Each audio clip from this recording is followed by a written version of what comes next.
Customer Survey Analysis, presented by HIM3380's Group 2, Jessie, Raha, and Ashley.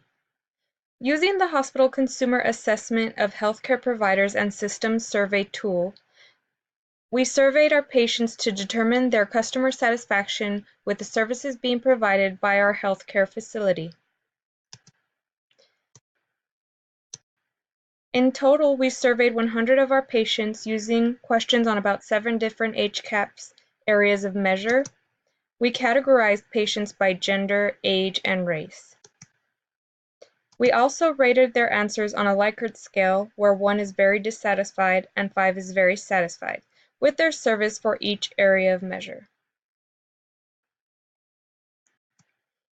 Our gender frequency table shows 100 of our patients were surveyed in total.